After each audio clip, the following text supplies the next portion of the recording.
विषय चल रहा है ईश्वर स्तुति प्रार्थना उपासना।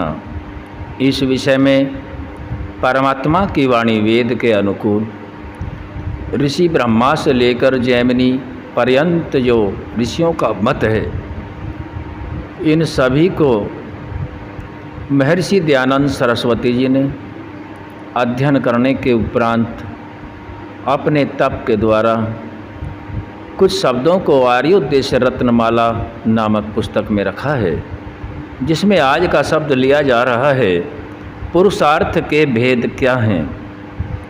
पुरुषार्थ के बारे में हमने जाना था कि पुरुषार्थ किसे कहते हैं, जो आलस्य को छोड़ के उत्तम व्यवहारों की सिद्धि के लिए मन, वाणी और शरीर से जो अत्यंत उद्योग करना है उसको पुरुषार्थ कहते हैं। कर्म करने के 3 साधन हैं, मन, वाणी और शरीर। आज हम पुरुषार्थ के भेद के विषय में जानते हैं। पुरुषार्थ के भेद: जो अप्राप्त वस्तु की इच्छा करनी, प्राप्त का अच्छी प्रकार रक्षण करना, रक्षित को बढ़ाना और बढ़े हुए पदार्थों का सत्य विद्या की उन्नति में तथा सबके हित में खर्च करना है।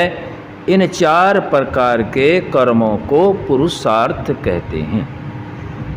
4 प्रकार के कर्म अर्थात पुरुषार्थ के भेद, इनको हम समझने का और समझाने का भी प्रयास करते हैं। जो अप्राप्त वस्तु है उसकी इच्छा करनी चाहिए।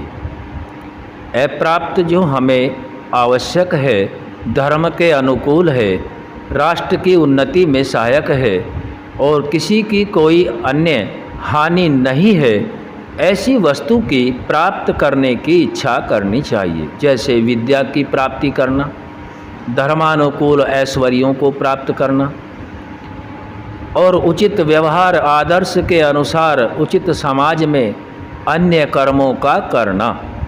ये सभी जो अप्राप्त हैं, इनकी इच्छा सभी श्रेष्ठ मनुष्यों को करनी योग्य है, जिनको आर्य कहते हैं। दूसरा बता रहे हैं जो प्राप्त है उसका अच्छी प्रकार से रक्षण करना अर्थात रक्षा करना। जो प्राप्त है, चाहे विद्या प्राप्त है, धन ऐश्वर्य प्राप्त है, पद प्रतिष्ठा प्राप्त है, इन सभी को धर्मानुकूल व्यवहारों से अपने प्रयोग में लाएं। क्लिष्ट नीच कर्मों में इनका व्यय न करें, चाहे विद्या का हो, चाहे धन का हो, चाहे विचारों का ही क्यों न हो, इनका व्यय न करें। जो प्राप्त है उसका रक्षण करना चाहिए। तीसरा बता रहे हैं जो बढ़ा हुआ रक्षित से बढ़ जाता है, उस बढ़े हुए को पदार्थों को सत्य विद्या की उन्नति में तथा सबके हित में खर्च करना है। ये तीसरे नंबर का है जो हमने जाना है कि रक्षित जो पदार्थ हैं उसको बढ़ाएं, जिसका हमने रक्षण किया है, प्राप्त किया है, उसको धर्मानुकूल जो उन्नति सभी आत्माओं के अनुकूल है, सभी के हित में है, कहीं कोई क्लेश आदि उत्पन्न नहीं होता है, इसको पुरुषार्थ का तीसरा भेद कहा गया है कि उसको सत्य विद्या की उन्नति में खर्च करना। यह चौथा भेद बताया गया है। पहला फिर दोबारे से हम समझने का प्रयास करते हैं। पहला बताया है कि जो अप्राप्त है उसको प्राप्त करने की इच्छा करना, वो भी धर्म के अनुकूल करना।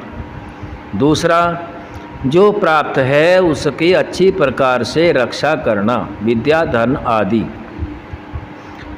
तीसरा है जो रक्षित किया गया है उसको बढ़ाना, धर्मानुकूल बढ़ाना, किसी को क्लेश दे करके, किसी के ऊपर अत्याचार आदि करके नहीं बढ़ाना, धर्मानुकूल ही बढ़ाना। और चौथा जो पुरुषार्थ है, जो बढ़ा हुआ धर्मानुकूल पुरुषार्थ के द्वारा धन आदि है, विद्या आदि है, उन सभी को सत्य विद्या की उन्नति में तथा सबके हित में खर्च करना है। यह पुरुषार्थ के हमने 4 भेदों को जाना है। पुरुषार्थ अवश्य करना चाहिए। बिना पुरुषार्थ के उन्नति संभव नहीं है। आज हमने पुरुषार्थ के जो भेद हैं उसके विषय में जाना है। आगे का शब्द रखा जाएगा, परोपकार किसे कहते हैं। आज यहीं तक रखेंगे। ओम शांति।